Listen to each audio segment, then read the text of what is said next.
Olá, meus meninos e minhas meninas, tudo bem com vocês? Espero que sim. Sejam bem-vindos e bem-vindas a mais uma aula, e mais precisamente a mais uma aula de produção textual, como toda sexta-feira. Mas lembre-se o que eu falei na nossa primeira aula, de pouquinho em pouquinho, tá? Pois bem, galera, na nossa aula anterior, eu pedi para que vocês produzissem um parágrafo apenas, né, de um tema que eu dei para vocês, o tema sobre a tecnologia, dei os textos de apoio para que vocês pudessem se apoiar, né, ter alguma base de como produzir o texto de vocês. Como vocês podem observar aí, eu não pontuei nenhuma redação, mas corrigi todas, de todos os alunos, de todas as 4 turmas. Eu dei uma olhada em todas as produções, mas não fiz nenhuma pontuação na correção, porque é vocês mesmos quem vão fazer isso, ok? Gente, o que eu tenho para falar para vocês? Produzir um texto, fazer uma redação dissertativa ou qualquer outro tipo de redação, não há uma receita. E mesmo se tivesse uma receita, não basta apenas você seguir aquela receitinha e tá tudo bem, tá pronto para fazer o seu texto. Não é bem assim. Eu vou dar aqui para vocês algumas metáforas, né, algumas comparações para vocês entenderem melhor o que eu tô querendo dizer. Ana quer muito aprender a nadar. Ana quer aprender a nadar, mas não sabe por onde vai nadar. Aí Ana resolveu ir a um curso de natação. Aí tá lá no seu primeiro dia de curso, o seu instrutor chega para Ana e fala: Ana, siga esse manual aqui, ó, essas instruções. Entra dentro da água, seja na piscina onde você estiver, seja na praia, seja no lago, na lagoa. Entra, mergulha, bate os braços, bate as pernas e ó, Ana já aprendeu a nadar. O que vai acontecer, gente, com a Ana? Vai morrer afogada, né? Se Ana for seguir só aquelas instruções que estão lá no papel que o instrutor deu para ela vai morrer afogada, coitada.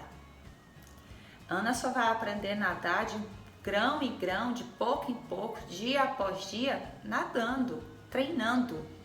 Ela não vai ler o manual e pronto, aprendeu a nadar, não. Eu vou dar outro exemplo aqui para vocês. Eu tenho uma amiga que chama Sônia, né? E hoje ela sabe cozinhar muito bem. Mas lá atrás, quando ela começou, ela resolveu fazer um bolo para a família. E aí ela comprou um pacote daquele mistura para bolo. Eu acho que todos vocês conhecem. Mistura para bolo é algo que já vem, tipo, já adiantado para você fazer o bolo. Só misturar os ovos, manteiga, leite e bata tudo e bota para assar. Pois é, isso é o que diz no manual, né? Na receita que vem junto ao pacote. Foi o que Sônia fez. Bateu tudo, colocou para assar o bolo. Aí depois de pronto, ela chamou: vem pessoal, vamos comer o bolo. Chegou na hora de comer o bolo, todo mundo tirava uma fatia e jogava lá. Ninguém comeu, gente. Nem a própria Sônia comeu um pedaço de bolo. Aí, para não ficar totalmente desperdiçado, ela pegou o bolo e jogou assim do lado para o cachorro comer. Sabe aquele ditado, nem o cachorro come? Só que o ditado quer dizer que o cachorro não comeu porque não sobrou. No caso do bolo de Sônia foi porque ele não quis mesmo. O cachorro cheirou e não quis o bolo. O bolo solado. Se jogasse na parede, colado, ficava. Dava pra formar um caderno assim, ó. No lugar da cola, do tenaz, era só você usar o bolo de Sônia que você forrar seu caderno, seu livro com muita facilidade. E é isso. Hoje ela cozinha muito bem, porque cozinhar bem não é só ler a receita e tá tudo certo. Né? Nossas avós, nossas mães, as avós de vocês, né? Elas não seguem receitas, elas seguem a praticidade, elas seguem o amor, elas seguem a vontade de cozinhar.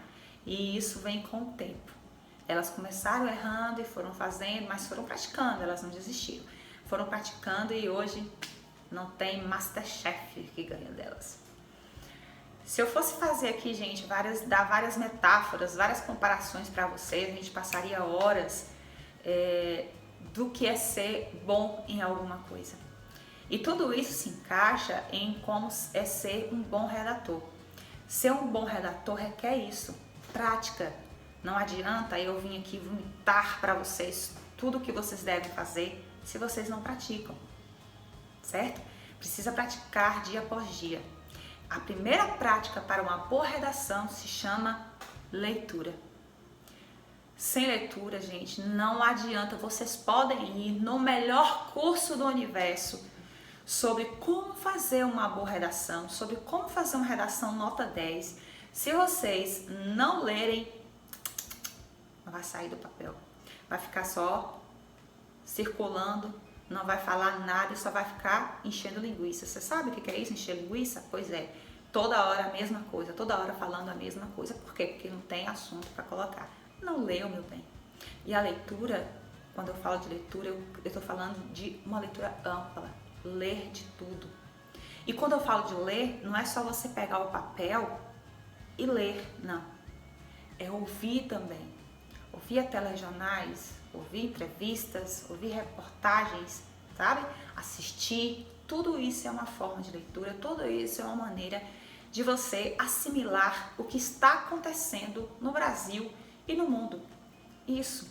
Vocês devem estar a par de tudo o que está acontecendo, principalmente da atualidade. Pronto. Vamos falar sobre a estrutura. A estrutura eu garanto dar a vocês, galera. A estrutura seria como vocês vão fazer. Isso aqui, ó, é esse lado. Como eu vou fazer? Como eu devo escrever a minha redação? Mas é somente isso? Não. O que escrever na minha redação? Como escrever? O que escrever? A forma, a estrutura do seu texto, mas, não menos importante, o conteúdo, o assunto, aquilo que você debaterá. E aí a gente faz o quê? Estão juntinhos. Um não pode estar separado do outro. Você pode seguir a estrutura certinho do que eu vou falar aqui agora, como é essa estrutura. Se você não soube o que colocar dentro dessa estrutura, isso aqui foi em vão. Já foi. Da mesma forma você tem o que colocar, você tem o que falar, mas não soube estruturar o seu texto, como você vai passar o que você sabe, o que você quer falar, o assunto, o conteúdo. Então, gente, um está entrelaçado ao outro, estão unidos, eles não podem jamais estarem um de um lado e o outro do outro, pelo contrário, devem estar unidos, tá? Vamos falar da estrutura. Como deve ser a estrutura? Normalmente, no texto, ele pode ser de 15 linhas, 20 linhas, 25, 30 linhas é o mais comum. São 30 linhas a estrutura de um texto mais comum, a mais pedida, essa quantidade de linha. Eu posso pedir de 25, que aí fica totalmente dividido, mas normalmente é pedido com 30 linhas. Essas 30 linhas ou 25 linhas, elas são divididas em parágrafos, certo? Como serão divididos esses parágrafos? Como todo texto, início, meio e fim. Introdução, desenvolvimento e conclusão. O que eu pedi para que vocês fizessem foi somente a introdução. Vamos falar então basicamente sobre a introdução. O que deve estar contido dentro da introdução própria? O que deve estar contido na introdução é o seu ponto de vista sobre o tema proposto, certo? O que você pensa, qual a sua opinião sobre o tema proposto, e aí você vai defender sua opinião. Como? Argumentando. Você vai apresentar 2 argumentos. Pode ser mais de 2, pode ser 3 argumentos. Mas normalmente são 2 argumentos. Então você vai colocar lá na introdução o seu ponto de vista, a sua opinião, é o que você pensa sobre aquilo, mais a sua defesa, que são os 2 argumentos. Para que esses argumentos, para você convencer o leitor de que a sua visão, a sua opinião é que está certa. A sua opinião está certa, a sua posição, Então você vai tentar convencer o leitor desse jeito. Tanto que lá nos cards, nas aulas anteriores, a Dé deu o exemplo de uma batalha medieval.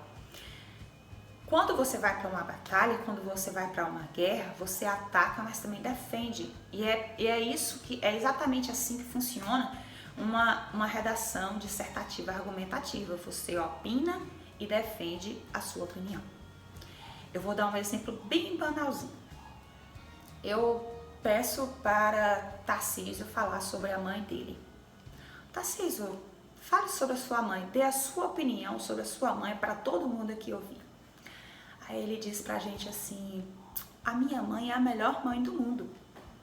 Aí todo mundo ouviu assim: será? Será que a mãe dele é a melhor mãe do mundo? Essa é a opinião de Tarcísio, tá?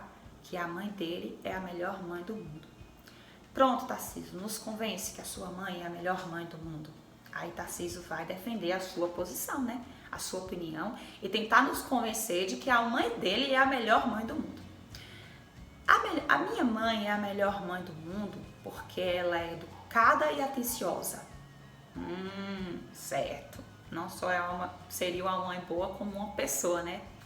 Porque ela é educada e atenciosa. Pronto, primeiro argumento. E o segundo argumento é porque ela é uma serva de Deus. Pronto. A minha mãe é a melhor mãe do mundo, galera, porque ela é educada, atenciosa e é uma serva de Deus. Pronto. Esse seria as coisas que Tarcísio teria que colocar dentro da sua introdução. Mas ele vai colocar assim: a minha mãe é a melhor mãe do mundo porque ela é educada, atenciosa e é uma serva de Deus? Não, gente, de jeito nenhum. Olha, primeiramente eu quero dizer para vocês que na introdução tem que ser algo breve, algo rápido. Você só irá apresentar para o leitor aquilo que você vai falar durante o desenvolvimento, ok? Então, por isso que na aula anterior eu pedi para que vocês produzissem uma redação, um parágrafo necessariamente, de mais ou menos 5 linhas. Quando eu falo mais ou menos 5 linhas, pode ser 4, pode ser 6 linhas. Sabe o que aconteceu, gente? Teve gente que fez um parágrafo com 15 linhas. Sim, teve parágrafo até de 20 linhas, galera. Imagine o que você vai falar de um tema sendo breve em 20 linhas. Você já falou a redação inteira e não pode, galera. A introdução você deve ser breve, escutem a palavra, deve, não é porque você vai querer não, tá?